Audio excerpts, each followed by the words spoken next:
This episode of Warp 5 is brought to you by Audible.com, offering more than 180,000 titles for smartphone, tablet, and desktop. To get a free audiobook of your choice and help Trek FM at the same time, visit audibletrial.com/trekfm. And also by Enterprise in Space, an international program of the non-profit National Space Society. Find out how you can help science and education and become a virtual crew member aboard the NSS Enterprise Orbiter by visiting enterpriseinspace.org. And if you want to join in on the conversation and share your thoughts on this episode or any other, please join the Babel Conference, our listeners group on Facebook. Just type Babel, that's B-A-B-E-L, into the Facebook search field. We look forward to seeing you there. Hi, this is Dayton Ward, author of a whole bunch of Star Trek novels, and you're listening to Warp 5 on Trek FM.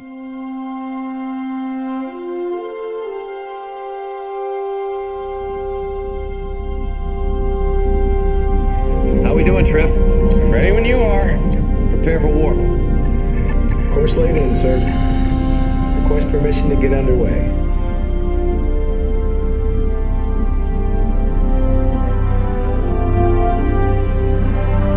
Let's go.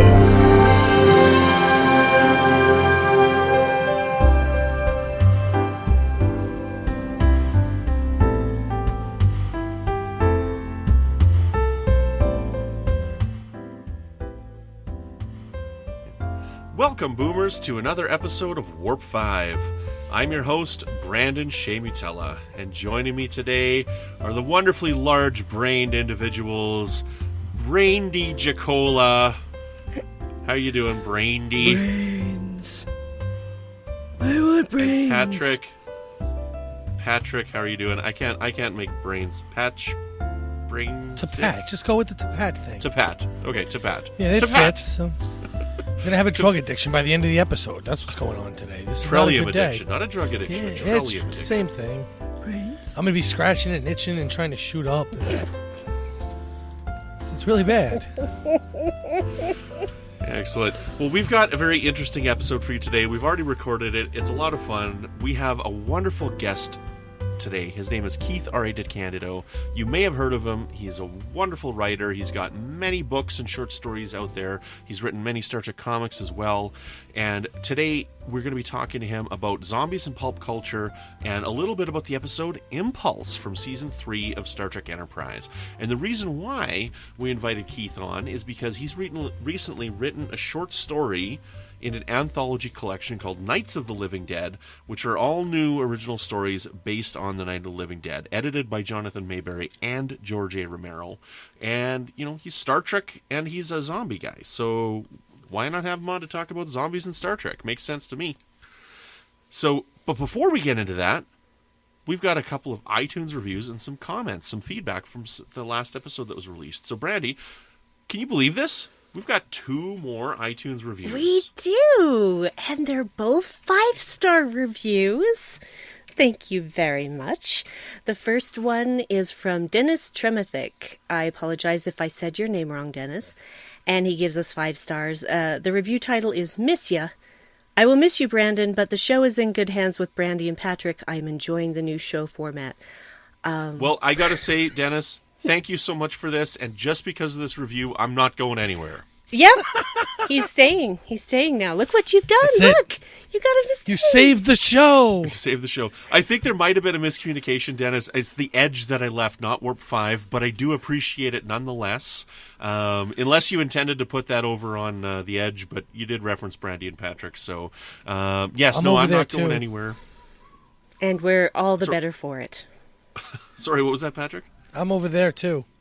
You are over there, yeah. Hence the confusion. Yes. Brandi, Amy. Well, I have been known to be called Dark Amy, so, you know. Yes, you were, yes. Oh, I thought it was Crabapple. Oh. I'm going to come and get you. Anyway. That's my Simpsons reference. Yes, it was. Yeah. Okay, second review is from ChristopherMichaelComedian.com, which also gives us 5 stars. He also gives us 5 stars. And the review title is, Wow! I listen to all the Trek FM podcasts, yet this is my first review ever for any of them, with more to follow. Brandi, Patrick, and Shea give fresh outlooks and deliver quality content during each cast. They completely take the time to thoroughly engage the listener through friendly banter, individual fandom, and a plethora of celebrity guests. Thank you, and keep up the great work. Excellent. Right on. Thanks so much, Christopher. We really appreciate that. So, definitely, if you guys want to give us a rating and review, please let us know. Also, tag us on Facebook in the Babel Conference or something. If you do happen to leave us a rating or review outside of the U.S., let us know, because we do have to do a little bit of legwork to look up from another country. So if you've let us know through another country that you've given us a rating or review, just tag us so we can take the time to look it up. We haven't ignored you. We just haven't seen it yet. So let us know, because we know how to look them up from other countries. It just takes a little bit of time. So excellent. Right on. Thank you so much. That's great. We've gotten, what is that, like 6 5-star reviews recently? Yeah, something like that. A bunch. Awesome. And before we jump into the episode, we're going to do some feedback from our episode 146 on Kung Fu. And we had a comment, and I was wondering how long it was going to take to get there. They're like, so is Warp 5 the only Star Trek podcast that doesn't talk about Star Trek? And I thought we might have got a little early. But yeah, we were kind of doing a little bit of tangents here, and I'm kind of pushing the boundaries. But we do have several more movie nights planned, and the reason we are talking about Kung Fu is because it is something that they watched as a movie night. And even in the episode that we watched for tonight, Impulse, they were watching a movie, so I'm sure we'll get to that one at some point in the future. But as far as the feedback in the Babel Conference goes, Jerry Stewart says, I remember, in addition to Trek merchandise, Majel Barrett's Lincoln Enterprises also sold Kung Fu scripts.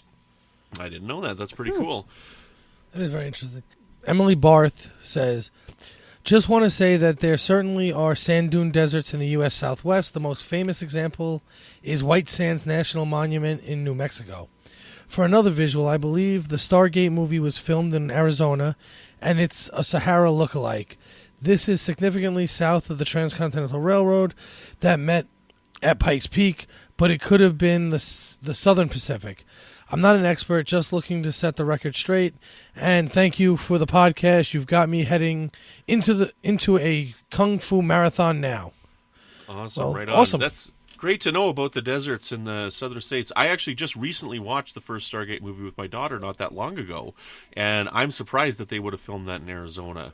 Because, yeah, that definitely looked like it would have been an African desert or something like that. I was totally convinced. So that's really neat. And then we've got some wonderful feedback from friend of the show, Nicholas Anastasio, who was on when we were talking about Vulcan's Discovery. And so he has this to say: Kung Fu was seminal watching and bonding for my dad and I as a kid. Great show with tons of valuable life lessons. There are quite a few sand dune deserts out west, yes, though none as large as those on other continents, including in Southern California, where I imagine they filmed. They probably wouldn't have had the budget to travel. Through the 30s, 40s, and 50s, Hollywood filmed many a movie that takes place in quote-unquote ancient Egypt there. And in fact, I believe some of Cecil B. DeMille's sets were just left and are still there. Fun trivia fact about Kung Fu: it was developed by Bruce Lee. It was based on some of his own learnings and experiences. A child of two cultures, the move west to America, racism in a dominant white culture, and the alienation from some of his own for sharing teachings that were believed to be secret. Lee wanted to use the show as a platform to disseminate his philosophy and spirituality, as well as to help him become a legitimate star in the U.S. He was promised by the network it would be his vehicle, did development on it for them, after which they promptly recast him with a more quote-unquote appropriate actor. That is, a white male that the network thought they could pass for Asian. I absolutely love Carradine, but it's still their huge loss for missing out on the greatest master of them all, the little dragon himself. Excellent. Thanks so much, Nick, for sending those comments in. That's wonderful. Nick is a plethora of information, and he's such a positive fan. He's always got something wonderful to say, with any aspect of Trek fandom. And I love chatting with him. I love messaging with him on Facebook, and I love talking to him on my podcast as well. So it was great to have him on to talk with Vulcans and Discovery. And speaking of Vulcans, and joining us today for this wonderful discussion is renowned Trek author and author of many, many, many other stories, including the Dragon Precinct series, is Keith R.A. DeCandido. Keith, how are you doing today? I'm doing okay. How you guys doing? We are doing great. We greatly appreciate you joining us today. We're going to talk a little bit of zombies today. And before we jump in, we've got a little bit of a history kind of on zombies themselves. I'm going to read about them. But the first question I'm going to ask is, what are your guys' experience with zombies and zombie movies? Are you guys fans? Do you like them? Are they silly? What do you think? So we'll start with Keith here. So what is your past experience? Are you a fan of zombies? Are you a fan of zombie movies? What do you think of them? My experience with zombies is both professional and personal. The personal part of it, I mean, I like some zombie movies. It's not necessarily my favorite subgenre of horror. Professionally, I've written a bunch of zombie fiction, most notably the novelizations of the first 3 Resident Evil films. And I also did a short story for the Nights of the Living Dead anthology that came out last year. It was co-edited by George Romero, the co-writer and director of Night of the Living Dead. And the stories all took place in and around the events of the movie. And Night of the Living Dead is pretty much the seminal modern zombie movie. So that was a fun experience. Excellent, man. I got to ask, did you get a chance to meet George Romero while you were Sadly, working I on did not. We exchanged emails in the process of putting the anthology together. Mostly I dealt with his co-editor, Jonathan Mayberry. But I unfortunately did not get to meet him, and he passed away like 2 weeks after the book came out. It was really unfortunate. But it was a great project to work on, and one of the high points of my career, getting to work. Because while zombie fiction may not necessarily be my favorite subgenre, Night of the Living Dead was an amazingly good movie, and a very, very one of the most influential horror movies of the 20th century. Yeah, absolutely. Criterion just released a wonderful edition. I picked it up on Blu-ray. It looks just stunning. So, Patrick, why don't you tell us what your history is with zombies? What do you think of zombies? All right, so I enjoy zombies, but this is going to sound like I'm just kissing butt here. But my favorite stories of zombies is the Resident Evil books and the video games. I actually didn't realize that was the same author because I never paid attention. Apparently. Well, I didn't write the novels. I just novelized the films. S.D. Perry wrote the original novels that were based on the game. Yeah, I've read them all, the movies, the books, the books based on the movies, the comic books, anything Resident Evil I own, and it's somewhere in this house near me right now. So, and that was pretty much, let me see, I'm trying to think. Resident Evil, the first video game, was probably the first thing of zombies I really got into, outside maybe like an R.L. Stine book before that. But I don't go searching out zombie movies or anything, but if they're on, I'm not opposed to watching them. Mm-hmm. Brandi, what do you think? Well, I don't remember a time before zombies because I watched Night of the Living Dead when I was very, very young. Because it happened before the rating system went into effect for the MPAA rating system for movies, my parents had no idea. They're just like, oh, yeah, just don't get scared. And so there's like a 5-year-old me, I guess, I don't know how old I was watching this movie. And I'm not sure I fully grasped all the symbology, but I certainly understood what zombies were after that. And I was just not exposed to enough horror when I was a kid and when I was a young adult. But when I became an adult, I'm like, I'm going to see what this whole Resident Evil business is about. And I actually started with the second game rather than the first, but I did go back and play the first, and I own all of them, etc. And I do enjoy a good zombie movie and a good zombie story. So it's something that's been a part of my life pretty much as long as I can remember. So I do enjoy a good zombie. Yeah, I don't remember when I first got into zombie movies. I'm pretty sure it was the original Romero version of the one in the mall. I think that's Day of the Living Dead. No, yeah, that's Day of the Dead, not Dawn Day of the Dead. Day of the Dead. Yeah. I'm pretty sure that's the first one that I saw, and I know that of the original trilogy, the last one I saw was the No, it was Dawn that I saw first. Day was the last one that I saw. Night of the Living Dead was the second one I saw. That's right. And I've always enjoyed zombies and zombie movies. And I remember when Walking Dead was announced back in, late 2009 or early 2010, whenever it was that it was announced. And I was very excited for this type of a show, and I've really enjoyed it. And, well, I think the show itself has kind of gone downhill, and it's not as good as it was in its peak around, say, season 4 or 5. It's still a very enjoyable show. And what I like about the zombie genre is the post-apocalyptic period of time and seeing people, struggling, no technology and things like that. That's what I really like about it. Books like The Stand have always intrigued me, those types of stories where society has just fallen apart. And so that's what draws me towards zombies, is because that's generally the type of environment that people are in when these types of stories occur. One of my favorite zombie movies is actually not quite a zombie movie. It's a Canadian film called Pontypool. And we'll talk a little bit more about it later, but it does a little bit of an interesting thing with the zombie genre by turning it into, rather than being transmitted by biting, it's transmitted by speech. And when you hear the zombies, you turn into this zombie, and it's pretty cool. I like it a lot. Interesting. So, now, when we posted on Twitter the other day that we were going to be having this discussion, we got a couple of responses. The first one I'm going to talk about, it came from Anger R Soulcrest at Dream Inc. founder on Twitter, and the question was, will it be discussed where zombie lore originates? I find the hoodoo culture fascinating, and so we're going to go a little bit into the talking about zombies and where they came from and where they started and whatnot. So this information I did pick up from Wikipedia, but a zombie is a fictional undead being created through the reanimation of a human corpse. Zombies are most commonly found in horror and fantasy genre works. The term comes from Haitian folklore, where a zombie is a dead body reanimated through various methods, most commonly by magic. Modern depictions of the reanimation of the dead do not necessarily involve magic, but often invoke science-fictional methods such as carriers, radiation, mental diseases, vectors, pathogens, etc. Now, the English word zombie was first recorded in 1819 in a history of Brazil by the poet Robert Southey in the form of the word zombie not ending in an E, just an I. And the Oxford English Dictionary gives the origin of the word as West African and compares it to the Congo word nzambi, which means God, and zumbi, which means fetish. One of the first books to expose Western culture to the concept of the voodoo zombie was The Magic Island by W.E. Seabrook in 1929. And this is the sensationalized account of a narrator who encounters voodoo cults in Haiti and their resurrected thralls. Time claimed that the book introduced zombie to the U.S. speech.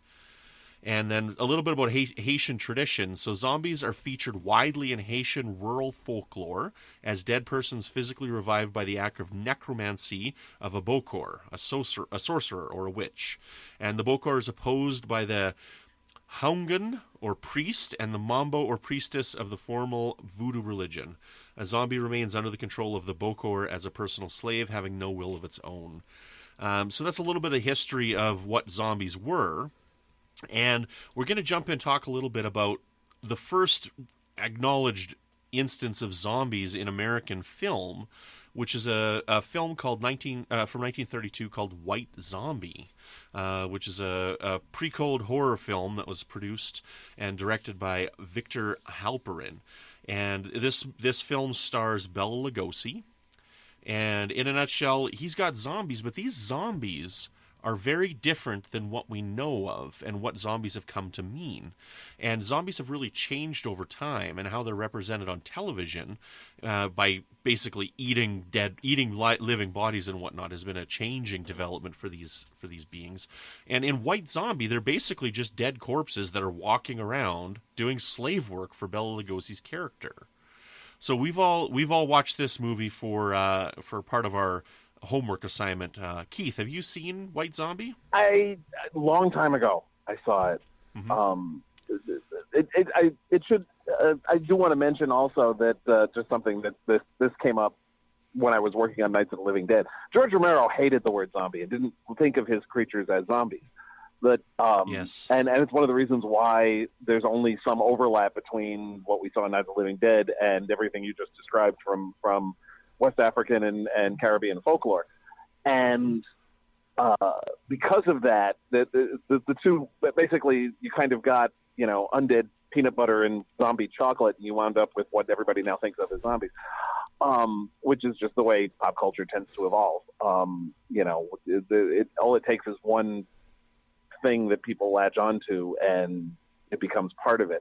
Much the same way that almost everybody who writes vampires now has them part of vampire folklore until Nosferatu came out. That wasn't in Bram Stoker's novel, which is where most people are getting their vampire cues from. But the evolution of how the zombie has changed is fascinating. And yeah, the white zombie is much closer to what everybody thought of as zombies prior to 1968. So Patrick and Brandi, what did you guys think of White Zombie when we watched it? Brandi, we'll start with you. Well, I have seen it before, but it had been a really long time, so I enjoyed watching it again.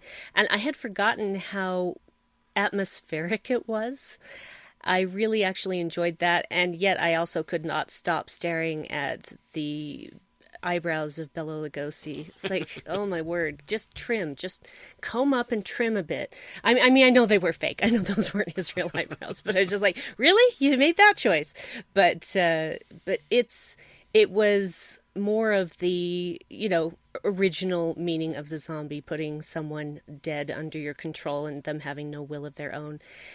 And I also, for some reason, forgot it was a talkie. I was just like, oh yeah, they actually talk in this.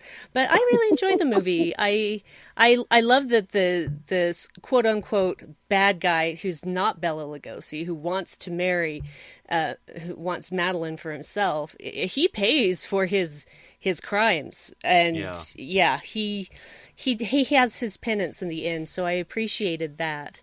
It was I think it was ahead of its time for being 1932, quite honestly. Mm-hmm. I really enjoy it.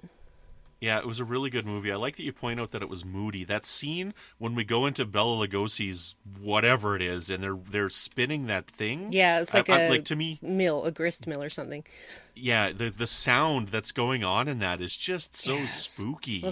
It's really, really well done. There's some really great imagery in this. Bela Lugosi's eyes keep showing up as if this, he's got this psychic link or something like that. They keep zooming in on his eyes, and even the film itself opens up. They're being the main characters are being drawn by horse and carriage, and they stop because they're burying a body in the middle of the road.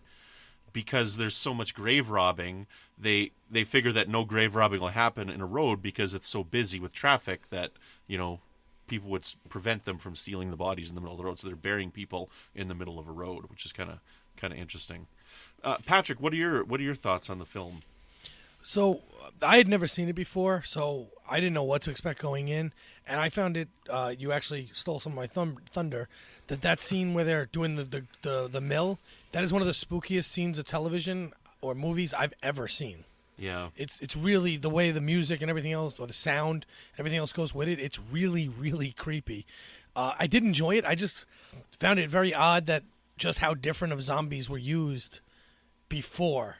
I'd never seen anything zombie related from that far back, so I didn't know anything but what we typically think of zombies now, where they kind of just drag their feet around and eat humans' brains. Mm-hmm.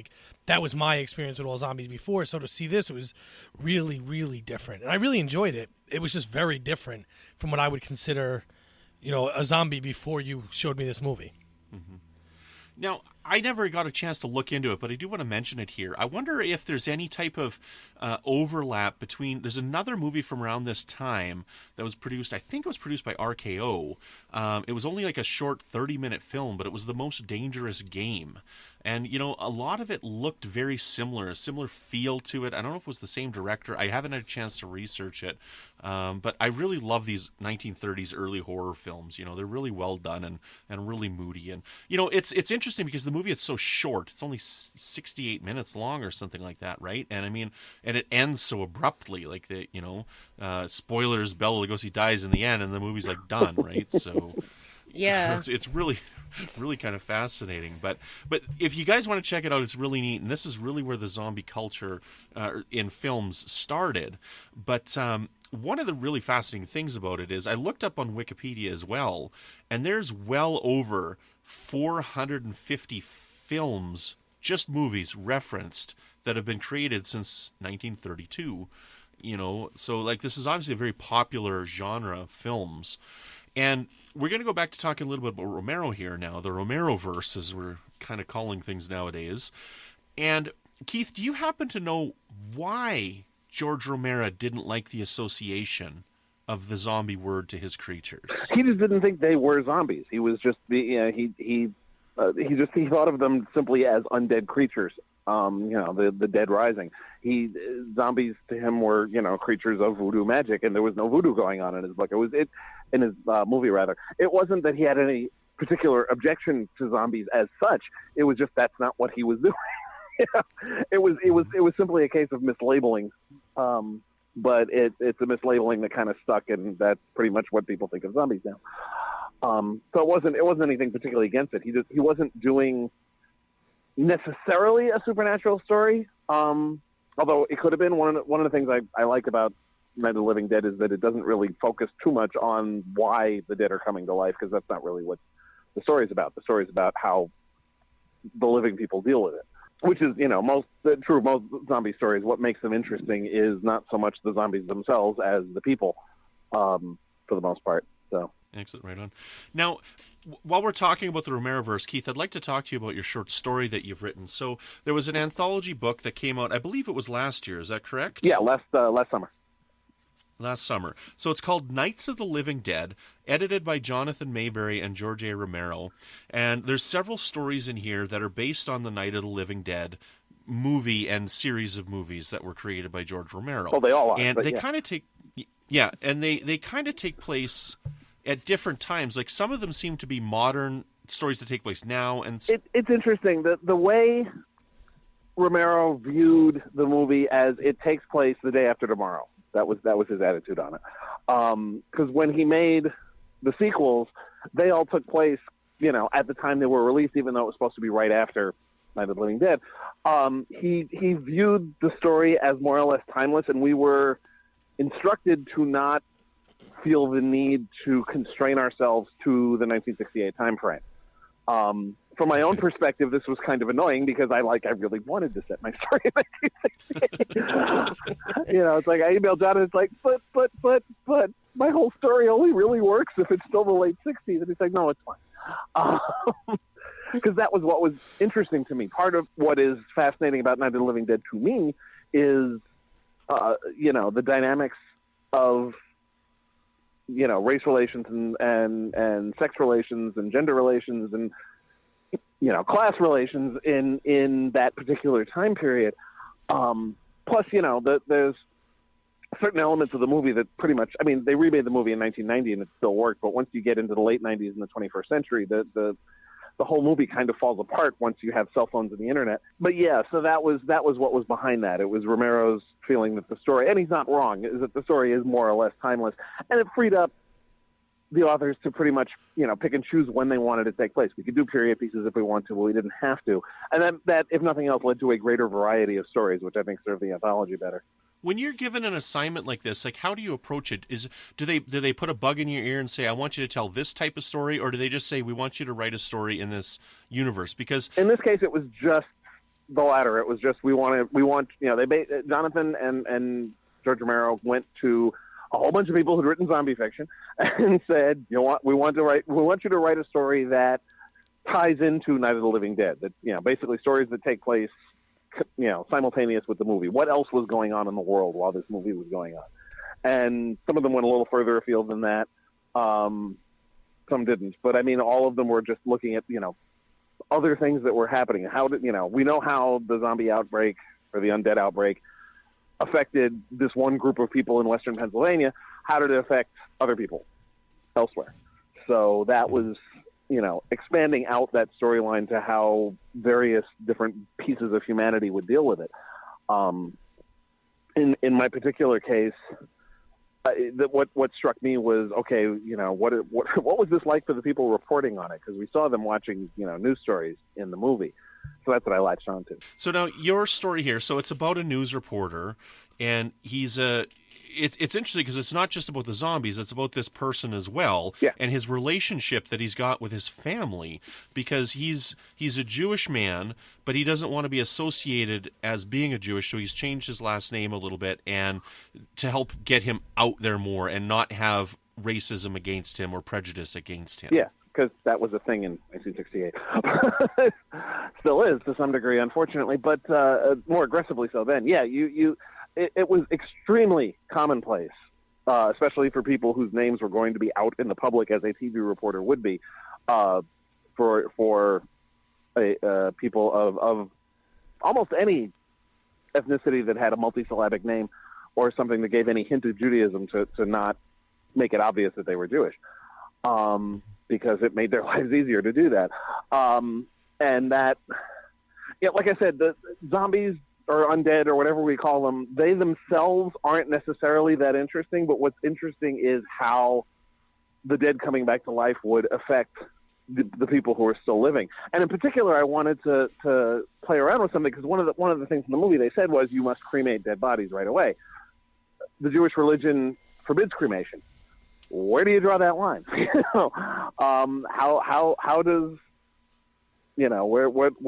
how would a devout Jew react to being told you must burn this body, especially if the body is somebody you love?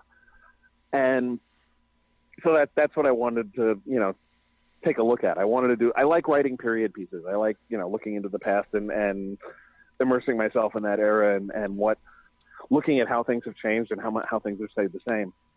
Brandi and Patrick, did you guys have questions on the story? I didn't necessarily have questions. I mean, I really enjoyed it. Like what Keith's saying is bringing up the cremation part when he first goes to argue with the, I guess, head editor or the guy at the news station, the boss of the news station. And he says, so he says, well, what about the Jewish? And that bringing that point up the way you did, I found fascinating, because he was going to fight and then thought better of it because of the time period in which he's in. Yeah. And then, fast forward to the end, and now he has to burn his mother and father, and he's just saying to himself, the Lord would understand, or to that effect. Kind of trying to convince himself that what he's doing is right, even though his faith says it's wrong, and him having to come to grips with it really quickly. And then the very last scene I found amazing, because it's the other woman from the story who I think is also Jewish, right? No. Slavic of some kind? Yeah. Because she has a longer name, too, Yeah. that she cut down. Yeah. And she's the one now reporting on him after she felt wronged by him with something a little earlier in the story that isn't nearly as important as the rest of the things we talked about. Yeah. Mm-hmm. I don't really have any questions either. I really like how you nailed that time period. And I enjoy even just the opening scene of him waiting for a payphone to be free and checking his teeth, and getting upset because his cameraman didn't tell him something was there in his teeth, and just all these little things that are giving us this character right off the bat. And so we think we know exactly what he's all about, but then we realize, oh, wait, a zombie apocalypse is happening. All bets are off. So we'll see what happens. And we get to know even more about him. I mean, you had a very short amount of time to create a concrete character, and you did a great job of it. I really enjoyed it. Thank you very much. I appreciate it. Yeah, just to add to that, even going so far as to point out that he started in the black and white days and is currently in the color days. So it really paints a good picture of his career and who he is. Yeah. It's truly fantastic. And color was still a new thing in '68. So, yeah. Well, I strongly recommend picking up this book. There's a lot of really great short stories in it from a lot of different There's some amazing writers. stories in there. It was a real privilege to be in the same book with those stories. There were some really great ones. That blew me away. Mira Grant wrote a really good story called At the Zoo. Joe Lansdale, Brian Keene, just so many big names in horror who really took this and ran with it beautifully. Even Romero himself wrote a story that's in here. Yeah, and so did his co-writer, whose name I'm blanking on, John Russo. Russo co-wrote the script with Romero, and he also did a story as well. Now, when we posted this on Twitter, before we get into the Star Trek aspect of this, because I'm sure listeners are like, what is this? Is this not the Star Trek podcast? We posted on Twitter as well, and I tagged Jonathan Mayberry, who was the editor of this short story collection, and he also wrote a story in this. And he asked us, what is your favorite metaphor in zombie films or fiction? And I'm going to start. I want to bring up Pontypool again. So I really recommend this because, Stephen McCaddy is in it, and for Star Trek people, he played Vreenak in the Pale Moonlight episode of Deep Space Nine, the It's a Fake, and he played the man who was in charge of the the mine where they went to in the episode The Zindi, who had that breathing mask, and he had cut off the Zindi's finger to give to Archer and whatnot. He's that guy. Anyways, he's an amazing actor, and he plays a radio DJ. And this was originally written as a radio play.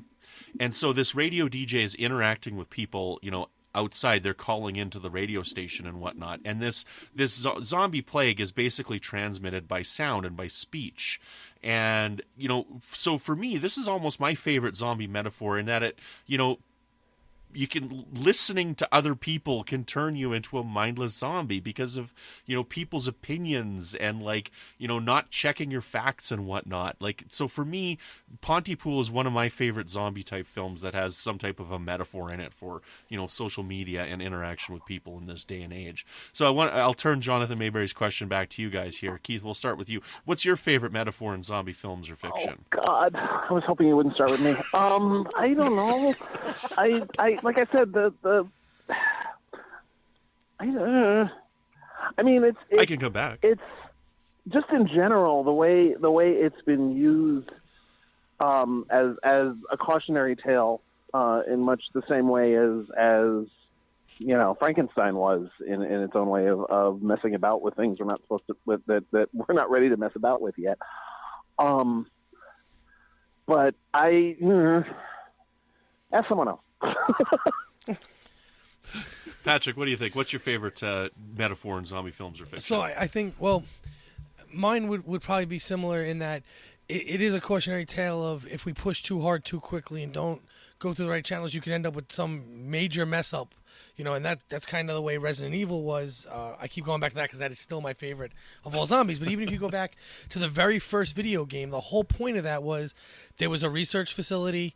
They were trying to develop some kind of drug to save human beings, and they ended up blowing it completely and creating all these zombies, zombie dogs, tyrants, and all these other things, which was then weaponized by someone else, was bought out by someone else to weaponize, and then that became their focus because their whole mission changed when they realized, ooh, we could take over the world with this.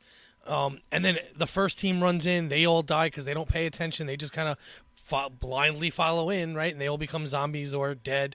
The second team does the same, and the only survivor is you in the video game by the end because you're the only one who actually sat and thought your steps out.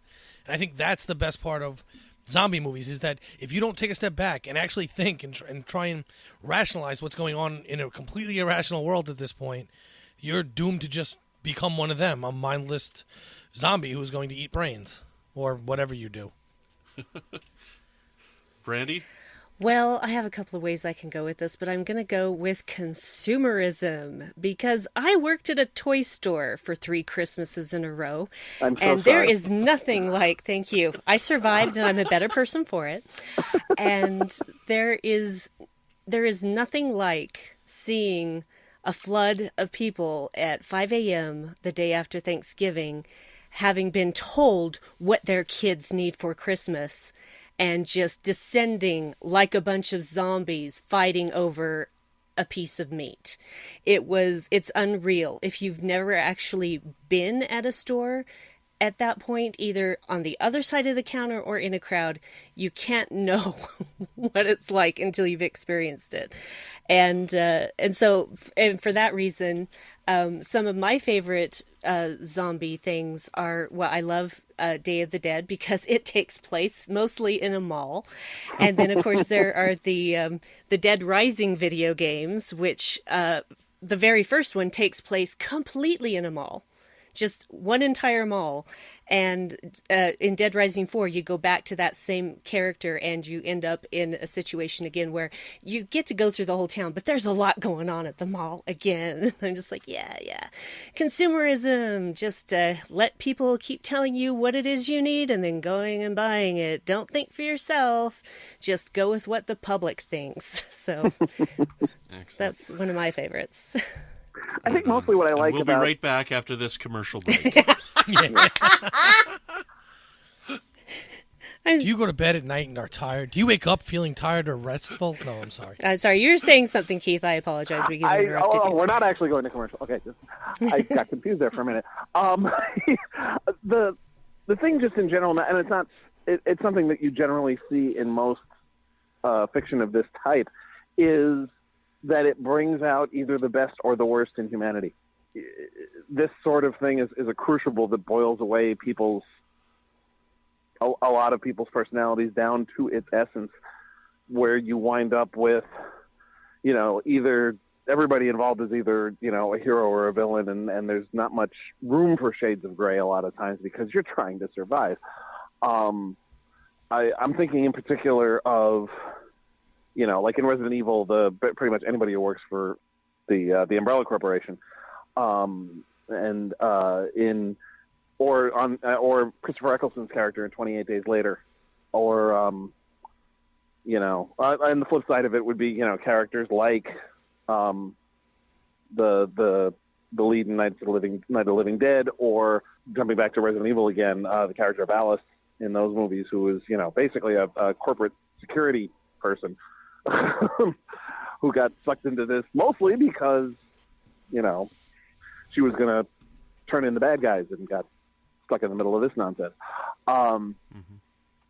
So, the way it boils people down to their essence, in other words, they become pretty much, the purest version of what they are, simply because everything has been reduced to the imperative of trying to survive.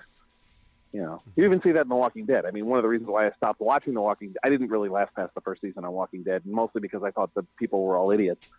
And I was tired of watching idiots be idiots, once a week. So I stopped. But agree. I so agree. I mean, honestly, it lost me in the first episode. I mean, I'm sorry. You go to a town I and agree. You discover they abandoned a tank. If they abandoned a tank, you shouldn't be there anymore. And instead, he stuck around and got his poor innocent horse killed. Yeah. Yeah, and zombies get bored and wander off. Oh, they made a noise in the house, and now all the zombies are pounding on the doors, and then they get bored and walk away? I don't think so. Yeah. Well, plus also the zombies are pounding on the window, and they're standing there watching them. It's like, no, go away. They're going to break the glass soon. No, Keith, I love you so much. Thank you. Excellent. Well, we're going to bring it to our last topic here, which is why we're talking about zombies on a Star Trek podcast. And yes, why are we talking about zombies on a Star Trek podcast? I was wondering that too. The Season 3 episode of Star Trek Enterprise, which is entitled Impulse. So in this episode, we come across this deserted Vulcan ship, this wreck of a Vulcan ship that's stuck in this asteroid field because they were mining the Trillium. And they go on board, and they discover that these Vulcans are basically turned into these mindless killing machines, and they're attacking whoever is there. And in a nutshell, this is basically Star Trek's zombie episode. We haven't had anything like this. It's I think one of the scariest episodes of Star Trek. It's very moody, very dark, and we haven't seen anything like this yet. And while I was watching it this time, I was comparing it to the White Zombie. And, these Vulcan zombies, they're not eating anybody. They're just attacking and whatnot. These are kind of closer to the White Zombie zombies than anything else. So let's talk a little bit about the episode and how the Vulcans are portrayed in this episode. Keith, what do you think of this episode? I mean, just in general, the idea of Vulcans as zombies is a cool one in concept, just because Vulcans are already stronger than humans, and have I don't know how much good the touch telepathy is going to do when you're dead, but the superior strength is certainly useful when you're stomping around trying to kill other people. So I can see the appeal. How do you feel, Patrick, about the episode? No, I enjoy the episode. I enjoy the way they portrayed them as zombies, and I also enjoy that we get to watch T'Pol becoming one through the episode and her change. I mean, the first scene is just her screaming, which is a little weird and jarring, but then after the intro, we get the story of how that happened and how she got to that point. And what's nice is this is the first time the Vulcans aren't the ones who are resistant to everything. In fact, it's the time that they're the only ones affected. Every other time we see the Vulcans, it's like, oh, everyone's turning into this. Oh, except for T'Pol, because she has K cells and C cells and B cells and X cells and Z cells. And now finally once we get her drug addiction comes out of all this, right? This is the big drug addiction we have for the rest of the series. That was on the original series, too. Spock was always immune to everything, too, Right, it's always the Vulcans. They're Yeah. always immune. So finally we have something that just affects them and hurts them, and I find it really interesting. I also like the way they cut the scenes, and like you said, it's very moody. It's very creepy at times when by just the way they filmed it, and I enjoy it. I don't recall That's a who great point, directed the Patrick. episode. Oh, I didn't even look that up. I'm not sure. Let me double check while we're talking here. I'm curious, but that's a great point, Patrick, because I don't think I've looked at it that way before, where, yeah, this is the time when it's just the Vulcans that are affected. Yes. And that's really neat. So, excellent. Brandi, what did you think of the episode? I absolutely adore this episode. Again, atmosphere. So much atmosphere. It's basically filmed in the same structure as a horror movie. And so, except it gives you this start at the beginning. And usually I hate the thing where they start at this one point and then they go back to the beginning. That is so overdone these days. I mean, it was still a new thing back when they did it, but these days I'm just like, I do not want to see... It's all Aaron Sorkin's fault, and I say that as a huge Aaron Sorkin fan. He was a master at that sort of thing, but he did it on The West Wing several times, and then everybody decided, hey, that's cool, we should do that too. And they're still doing it today. I know, they're still doing it today, and it drives me crazy. I'm like, please just tell me the story. Don't do this 24 hours earlier crap. I don't care. But they really get you on board with like, what the H is happening to Paul?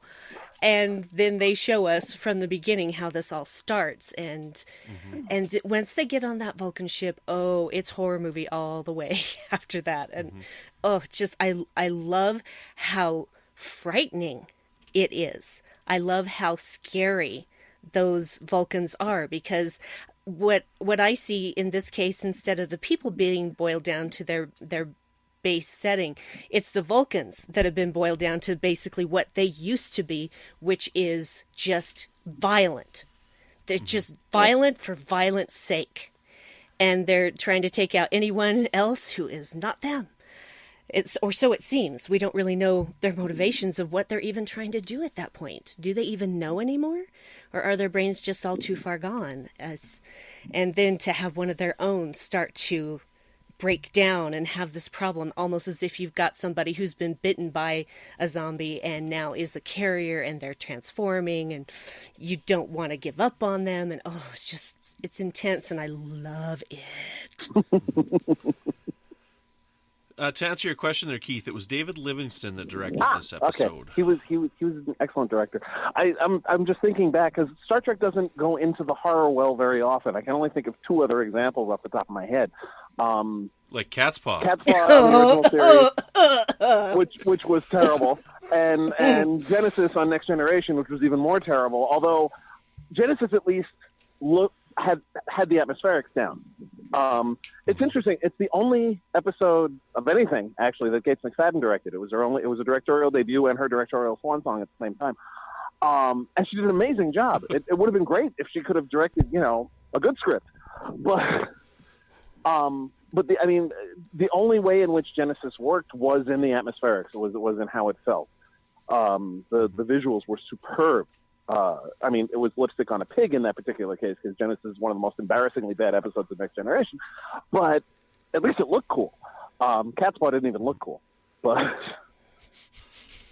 I blocked it out of my memory. It was yet another Robert Bloch story where he had strange extragalactic aliens who talked about the old ones, because he was always referring to H.P. Lovecraft. Cthulhu? It's not by name, but both What Are Little Girls Made Of and Cat's Paw made reference to the old ones. Cthulhu! It's Cthulhu! Yeah. And Cat's Paw was basically Star Trek's attempt at a Halloween episode, at which it failed rather spectacularly. But I've been watching Star Trek with my daughter, and we watched Cat's Paw about a year and a half ago. She was 5 years old when we watched it, and man, for a 5-year-old, she was hiding under the couch. So it works for kids. Oh yeah, and there's some definitely good, spooky, scary moments. And the cat, the shadow. Actually, it's funny that when they tried to use a regular cat in a miniature set to make it look like this big menacing cat, that was completely unconvincing. But when they just showed the cat's shadow in the hallway, that was scary. They should have just done that. The cat's shadow. Sometimes less is more. Sometimes what you think you see is scarier than what you actually see. Exactly. Yeah. Yeah. There's one more episode of Star Trek that I can think of that's kind of like horror related. We had from Star Trek Discovery. Well, two more actually. So from Star Trek Discovery, we had I think it was episode 3, which I can't remember the title off the top of my head. When they go over to the other ship. Context is for Kings, I believe. That was the third episode. I'm not sure if that's. I reviewed the whole damn thing, but I don't remember which. But yes, the whole sequence where they go to the Glen and try to find out what happened to it was very horror movie-ish and very effective. And then also on Deep Space Nine, they had Empok Nor, which was a pretty spooky one with the Cardassian. It had Cardassian zombies in it. Yeah. Yeah, Cardassian zombies. So, but not quite zombies because they were like warriors who were. But that was also a terrible frozen. episode. I think the lesson in this is that Star Trek and horror don't always mix. Don't mix well. Yeah, excellent. I like this episode a lot. I watched it again myself last night, and it's really good. I think it's really cool. Marvin Rush used a similar type of camera shutter technique that they use for a lot of sports films and stuff like that to create this juddery type of look that you get. Yeah. So, but anywho, I think we'd wrap it up with some final thoughts. And did you guys have any final thoughts on zombies or Impulse in general? Keith, let's start with you. Any final thoughts on the discussion we've had tonight? I think one of the nifty things about zombies is not so much zombies themselves as what they reveal about humanity and how people deal with them. The best zombie stories, to my mind, are the ones that are about what happens to the living while the dead are rising. And zombies are basically force of nature villains. So that's those stories work best when you've got interesting people dealing with it. That's one of the things that made Night of the Living Dead so effective. And so that to my mind, that's the interesting part, or failing that, something where somebody you care about is the one who gets turned, as with the Enterprise episode where T'Pol is one of the victims. So that gives you some stakes in it. And, what happens when your friends die. But even then, it's how the rest of the crew reacted to it. So that to me is the interesting part, much more than, which is why I think it almost doesn't matter whether it's Haitian voodoo or a disease or a science experiment gone wrong or a meteor that crashed onto the Earth or whatever. It doesn't matter. And what matters is the results, not the cause. Or even Trellium. Or that. Yeah. Brandi, did you have any final thoughts? Well, I always enjoy a good zombie story, as I said before, and I agree that it's not really about the zombies, it's about the people who are affected by the zombies. That's what we're really paying attention to. But still, I like that aspect of storytelling, because zombies, whether they're the Haitian kind or whether they're the undead kind that eat people, they are relentless. They don't need sleep. They don't technically need to eat, but they're doing it anyway. And they just keep coming. And you can run, but you're going to have to stop and sleep at some point. They're going to catch up to you. So it's a very, very frightening thing. It's kind of like a metaphor for death almost. We can keep running all our lives, but death's going to get us all in the end. Maybe by a zombie. You don't know. But I do enjoy that aspect of horror, and I have enjoyed it all my life. And not fusion. I don't know why I started to say fusion. Impulse and fusion. Impulse was just a wonderful manifestation in the Star Trek universe of that particular genre for me. Can I just throw something else in there, too, that occurred to me when Brandi was saying what she was saying, is that one other way that Star Trek has kind of done zombies is the Borg.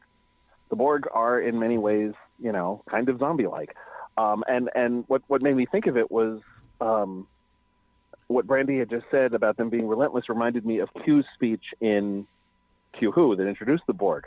That whole, you can't outrun them, you can't destroy them. Even if you damage them, the heart of what they are remains. They are relentless. That was and that was one of John Delanty's best speeches. And that's zombies. True that. Yeah, you got it. True that. And they kind of look like zombies too.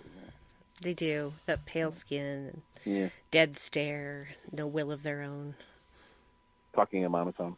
Yeah. That too, if they talk. Yeah. Patrick, did you have any final thoughts? No, I just like to say that, I do enjoy a good zombie story like everyone else. Unlike you, I don't enjoy Walking Dead even at all, a little, not even a tiny bit.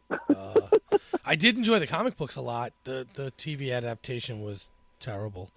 And I made it a little farther. I got to season 2, but that was it. Although, final thoughts on Impulse, I do want to say I find it interesting that we do get very lasting continuity from this episode, because you have the drug addiction, but not only that, when you get to season 4, you have the fight with Archer and the Vulcans for not saving them. When they blame Archer and say he could have done something, but he killed them instead. And so I find that to be very interesting, that they would take this zombie story and drag it out that far and make it that widespread in the major arc of the whole series. And I'm glad they did, because it makes it worthwhile, a worthwhile episode, more so than just making a decent horror story. Because I think it was, I shouldn't say decent, I think it was a good horror story, but it really would have no place if it didn't do anything else, in my opinion, at that point in the storytelling they were having. But this one did. It bounced back. This is episode 3, right? 5. Yeah, episode 3 is the one I hate. Yeah. So it did bounce back from that, and we got back on track with our storytelling. So I'm really glad they did this story, and they did it the way they did it. Excellent, right on. Well, my final thoughts on the discussion is everybody should go and see Pontypool, because it's so good, and Stephen McCaddy's amazing. I did see that on your recommendation when we talked about it. Yes. Will you review. please phenomenal. Explain the ending to me, Brandon, because I don't get it. I do not get it. I have seen not it seen the movie, but I'm a huge fan of Steve McCaddy, so I'm very interested in seeing it. I've been a fan of his for you forever. have to. Long before he was on Star Trek, but most recently he was on Orphan Black. He was in the last season of Orphan Black. Oh, nice! I haven't got to that far yet. Yeah. So, I think, excellent. Keith, thank you so much for joining us. We really appreciate it today. Please let everybody know where they can find you online, and please tell us what you're working on right now that you can let the listeners know about. You can find me online at DeCandido.net, which currently is just a link dump, but it'll get you to all the places where I'm more active online. There are links to buying my books at Amazon, Barnes & Noble, Kobo, and IndieBound. Plus, there's links to my blog, my Facebook page, my Twitter feed, my Instagram feed, my Wikipedia page, my articles for Tor.com, and so on. So that's DeCandido.net, and you can email me from there as well. I update my blog fairly regularly. I post on Facebook and Twitter fairly regularly. So that's a fairly easy way to cyber stalk me as need be. Currently I am working on a project I'm not allowed to talk about, so I can't tell you what it is, but it's cool. I've just had a Sherlock Holmes pastiche story that came out in an anthology called Baker Street Irregulars, The Game is Afoot, which was also co-edited by Jonathan Mayberry along with Michael Ventrella, which is alternate Sherlock Holmes stories. And I did a story featuring Shirley Holmes and Jack Watson in modern-day New York. I need that. Nice. And I've got a story coming out from Crazy 8 Press this summer called They Keep Killing Glenn, which is a whole bunch of people who got together and figured out ways to kill Crazy 8's webmaster, Glenn Hellman. Peter David, Michael Jan Friedman, Robert Greenberger, David Mack, all familiar names if you've read Star Trek fiction, are all contributing to that, as well as some others. I'm working on the next Precinct book, Mermaid Precinct. In fact, I have a new publisher for the Precinct books. These are Brandon mentioned them at the top of the show. Dragon Precinct is the first in a series of police procedurals that take place in a fantasy setting. So it's kind of Law and Order meets Lord of the Rings, or Dungeons and Dragnet, as one reviewer called it. I'm in. I just changed publishers because Dark Quest Books was unable to continue doing them, so they've been reissued by eSpec Books. The first Dragon Precinct, Unicorn Precinct, and Goblin Precinct are out. We'll be releasing Tales from Dragon Precinct and Griffin Precinct fairly soon. And then the next book will be out later this year called Mermaid Precinct. And there'll be 3 more books beyond that. Phoenix Precinct, Manticore Precinct, and more Tales from Dragon Precinct, which will be another collection of short stories. So you should definitely check those out. They're available, like I said, from eSpec Books. And I'm probably doing some other stuff too, but I can't remember due to a severe lack of sleep. Plus, I've got my two biggest projects I can't talk about yet. They're both tie-in books that will be coming out later this year or early next year, but I'm not in a position to talk about it now. Oh, and there's my urban fantasy. I'm starting a new urban fantasy series. Patrick, you'll like this. It takes place in the Bronx. It's about a nice Jewish boy who hunts monsters. A guy named Bram Gold, awesome. who lives and works in the Bronx, and he hunts various and sundry monsters. And there's immortals being killed and other strange things happening, and he has to figure out what's going on. So that's called A Furnace Field, and that'll be out later this year from Wordfire Press. And I think that's everything. Right on. Oh, and I should mention the great superhero movie rewatch, which I'm doing for Tor.com, since I'm no longer rewatching Star Trek stuff for them, having done Next Gen, Deep Space Nine, and the original series. I'm now rewatching every single live-action movie based on a superhero comic book, which is going to keep me busy for a while, because there's a lot of them. There's 19 just in Marvel alone. 20. That's only if you're only counting the MCU. Then there's more beyond that. There's the X-Men movies, there's the Spider-Man movies. Plus, I started with Superman versus the Mole Men and the 66 Batman, and I've been working my way forward. Nice. So I did, the 70s Captain America TV movies. I did the Lord. Incredible Hulk TV movies, both the first two pilots that were done for the TV show, and then the follow-up movies done in the late 80s. I did the 70s Spider-Man. I did the 70s Doctor Strange. I did the Christopher Reeve Superman. I did the Tim Burton and Joel Schumacher Batman films. I did Steel. I did Spawn. I did Barbed Wire. I did Mystery Men, League of Extraordinary Gentlemen, all sorts of stuff. I'm now into the 21st century. I just did the two Hellboy films. So. Nice. And with more to come. Excellent. So. There's like 120 films at least. So, yeah. I keep you busy for a while. Yeah. Every Friday at Tor.com. Yeah. Well, before we go, Keith, I have to fanboy out for a second and just tell you how much I love Diplomatic Implausibility. Oh, thank you. That was my first I have read that book. I've read it 4 times. Wow. And it is definitely one of my favorite Star Trek novels. And, it's the only real one that we got about Worf as an ambassador. And yeah, it was this really neat thing. And it even spawned off a great series of books about the IKS Gorkon, the Klingon ships. Yeah. And, I love that book so much. So thank you for that book. Oh, my pleasure. Thank you for saying nice things. So, God, it's a 17-year-old book now, and it's nice to know that it still has fans. Yes, excellent. And those who haven't read it, you should read it. We're going to be covering it. Well, I won't be, but they will be covering it on Literary Treks coming up over the next few months here at some time. Oh, groovy. I didn't know that. Excellent. Well, talking about zombies is not the only thing we've been doing on the Star Trek Network this week, so take a listen to this clip and see what else you may have missed elsewhere on Trek FM. Previously on Trek.fm, The Orb. DS9's second visit to the Mirror Universe wasn't simply that, hey, that was fun, we did that in Season 2, why don't we do that again? Let's go to the Mirror Universe, let's just make it a thing. It was, let's go back and find out what were the consequences of that first crossover, and then let's build upon that. And that, again, is one of the things that I think the DS9 writers do so well that we don't always see on other series. Earl Grey. I want to start with something a little bit different.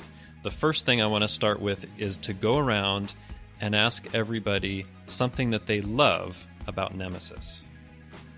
So, Zach, you want to start? Sure. I know it's it that may be was a challenge, pregnant but... pause. I hope he doesn't say the credits. Oh, no. Literary Treks. To me, and I kind of thought this more as we got further into the book, it really felt like a narrative computer game almost, where you find all these clues and you visit these rooms and then you have to visit the rooms again and all that. And we'll get into the main plot of what they do later in the book. But yeah, this setup, I love the mystery. I'm really enjoying like what's going on, what happened here. The 602 Club. What's really interesting is I have shown this to my kids. This is the one I held on to. This is like Revenge of the Sith, where I was like, you got to get to a certain... I got to, I got to know you're going to be able to, sort of like hang on to this and not, go too far with it and get freaked out and stuff. And what's so fascinating, and I think back to when I was a kid and I saw this, that the heart scene, the famous Mole Ram taking the heart out scene, that was fascinating. And that's what else is happening on Trek.fm. So check out all these shows and join in the conversation about your favorite corner of the Star Trek universe. And brains. You'll find us wherever you get your podcast. If you're an Apple user, please be sure to hit the subscribe button in Apple Podcasts on iPhone, iPad, or Apple TV, or the desktop iTunes app to get the latest episodes as soon as they're published. And please leave us a star rating and a written review. If you're not an Apple user, we've got you covered as well. You can find our shows on Google Play Music, Stitcher, TuneIn, Spreaker, SoundCloud, Windows Phone, in most third-party apps, and you can stream and download the MP3 file from our website, or grab the RSS link as well. We would love to hear your thoughts on today's show, and there are many ways for you to do that thing. The best place, of course, is to join in the larger conversation on the Babel Conference, which is our listeners group on Facebook. Just type Babel. You should know how to spell this by now, but it's B-A-B-E-L into the search field on Facebook, and it should come right up. If you'd like to send us an email or your brains, you can use the form on our website at trek.fm/contact. Choose to send to a show and select brains. That will come right to us. You can also find the network on Twitter at brains. At Trek FM, and on Facebook at facebook.com/Trek FM. And just to be fair, I believe it was Return of the Living Dead, not an actual sequel to Night of the Living Dead, but that was the first time we see zombies wanting brains, and it gets explained why, even. To Pat, where can people find you when you're not succumbing to Trellium D and turning into a Vulcan zombie? Ah! Warn a person before well, when you I'm do not that. doing that, you can find me on the Babel Conference. I pop my head in and out of there. I don't know if I will be anymore now that I don't think straight and I have a drug addiction to Trellium, but hey, it happens. You can also find me on Twitter at MagicDrop5. That's one word. The 5 is a number. And you can also find me on the Edge with Amy Nelson. So, Brandon, where can people find you when you're not shuffling your feet around trying to knock people over so you can eat their heads? Oh, you can find me here in Saskatchewan where, I do that to gophers. Oh, man. You can also find me on Twitter at Brandon-Shea. You can find me poking my head up every once in a while in the Babel Conference, but I don't do it too often because if I poke my head up, somebody might eat my brains. Brains. You can find me on Twitter at Brandon-Shea. You can find me here on the network with new episodes of Warp 5. Well, that's you guys, I guess. I guess I'm no longer on the Edge, so I can't say that. You can find me over on the Fandom Podcast Network with my friends Chris and Tom as we cover the Hitchcock films one at a time. Brandi, where can people find you when you're not doing that crazy thing with your hands like Bela Lugosi and then playing with your really long eyebrows? I felt like he was trying to do like bicep muscles, like pulling his hands apart, but not. Have you seen my beach ball? I placed it over there. We must increase the bust. Sorry. When I'm not trying to increase my bust size, you can find me on Twitter at BrandyWine12. Brandi is spelled with an I and 12 is a number.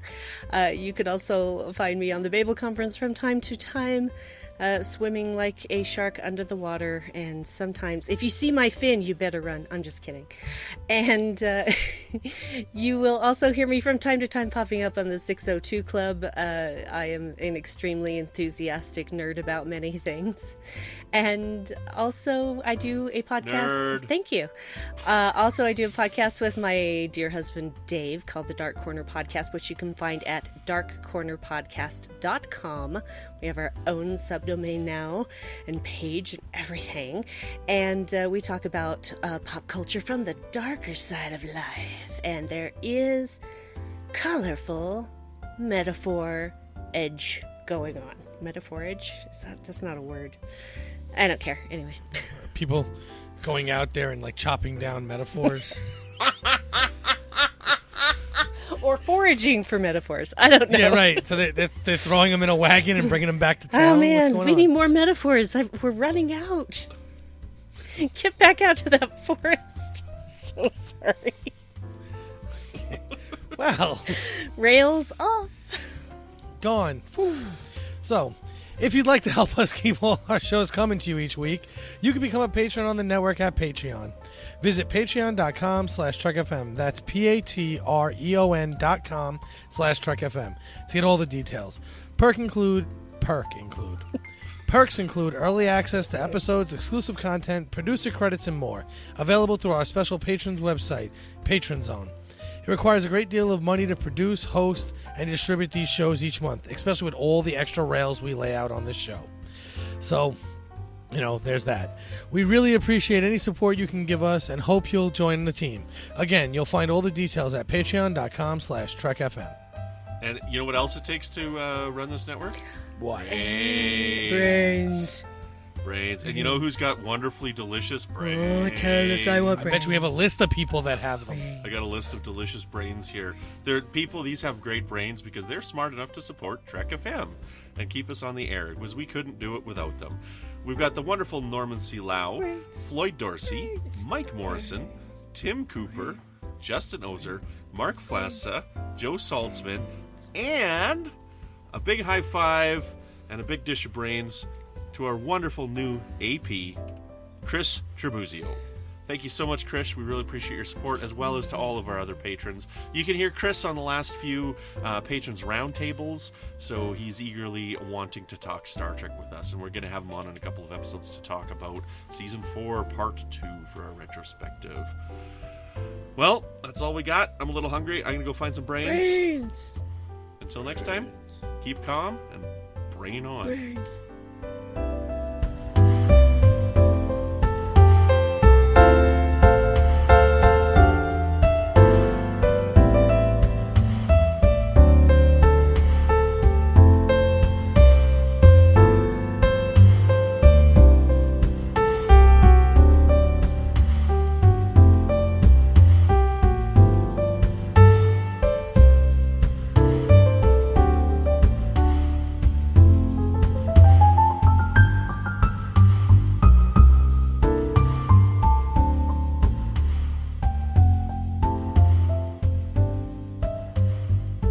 Hit stop recording. I see you guys aren't, but... Oh, I was gonna... Just to freak you out. No, I would never. I would never even pretend to stop recording. Did you read this? Did you read the story, Patrick? Yes. Good. I didn't even start recording. Should I start? Yes. You're such a dork. Okay. That's why I love you. Rage. Oh no, he's going Hulk. He's turning green. No. Oh no. Yeah, I read the story. I read it today, actually, again. Good.